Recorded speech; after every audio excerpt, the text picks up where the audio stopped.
అమ్మ అంటే ఇష్టం లేనివాడు ఈ ప్రపంచంలో ఎవ్వరూ ఉండరు. ప్రతి ఒక్కరికి అమ్మ అంటే చాలా చాలా ఇష్టం. అలాంటి వారాహి అమ్మ నవరాత్రులు మనకు అమ్మవారే నడిచి వస్తున్నప్పుడు మనము అమ్మవారిని ఎంత చక్కగా చూసుకోవాలి, అమ్మవారిని ఎంత చక్కగా అలంకరించుకోవాలి. నాకైతే పసుపుతో చేస్తే అంతా విరిగిపోతుందేమో అనుకుని సరే బియ్యం పిండితో బెల్లం వేసి ఇలాచీ వేసి అమ్మకు స్పెషల్గా నేను ఇలా పిండిని చేసుకొని అమ్మ ఫేస్ని ఈ విధంగా తయారు చేసుకున్నాను అనమాట. నా దగ్గర అమ్మవారిని నేను పచ్చగా చూసుకోవాలని ఆశపడుతున్నాను, అందంగా చూసుకోవాలని ఆశపడుతున్నాను. అందుకని నేను లక్ష్మీ కుబేర కుంకుమ అనేది నాకు తిరుమలలో కొనుక్కున్నాను అనమాట. అది నా దగ్గర ఉందని చెప్పేసి నేను అది తీసుకొని మంచిగా కలరింగ్ అయితే చేత్తోనే వేసేసుకొని, తర్వాత నా దగ్గర కమ్మలు ఉన్నాయి, అందంగా చూసుకోవాలనిపించింది. సో కమ్మలు కూడా అమ్మకు పెట్టినాను. తర్వాత ఒక మంచి స్టిక్కర్ అండి, రెడ్ కలర్ స్టిక్కరు నాకు కాశీలో మా ఫ్రెండ్ ఒక అమ్మాయి ఇచ్చిందనమాట.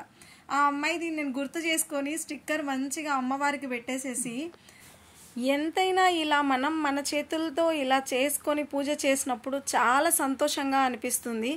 అష్టదళ పద్మ ముగ్గు అయితే వేసి పసుపు కుంకుమ బొట్లు పెట్టాను. అమ్మవారి సింహాసనాన్ని అయితే ఇలా చేసుకున్నాను అనమాట.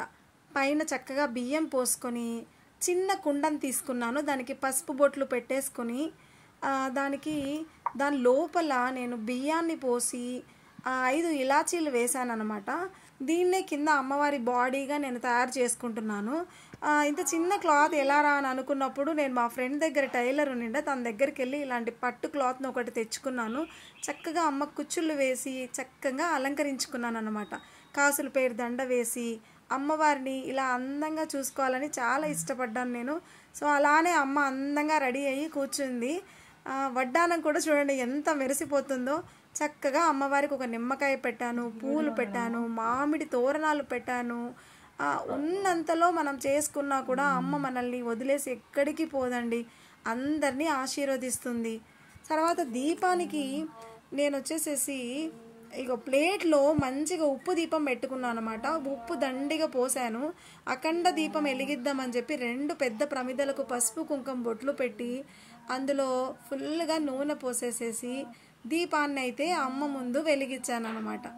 భలే ఉంది కదా అందంగా. వారాహి అమ్మవారి అష్టోత్తరాలు చదువుతూ అమ్మకు రోజా పూలు, జాజి పూలు, సంపంగి పూలు, సువాసనైనటువంటి సెంటు అన్నీ పూసి అమ్మని ఆహ్వానించానన్నమాట. కామాక్షి దీపం కూడా పెట్టాను. బెల్లం పానకము, జంచిగడ్డలు, ఉసిరిగాయ, మామిడి పండ్లు అన్నీ అమ్మకు నైవేద్యంగా సమర్పించాను.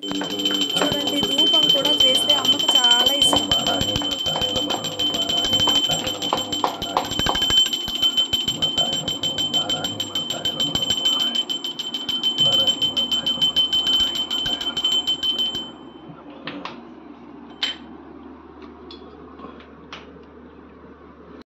చేయలేని వారు కనీసం ఒక్క రోజైనా నవరాత్రుల్లో నిష్టగా అమ్మకు పూజ చేసి అమ్మ ఆశీర్వాదం పొందండి.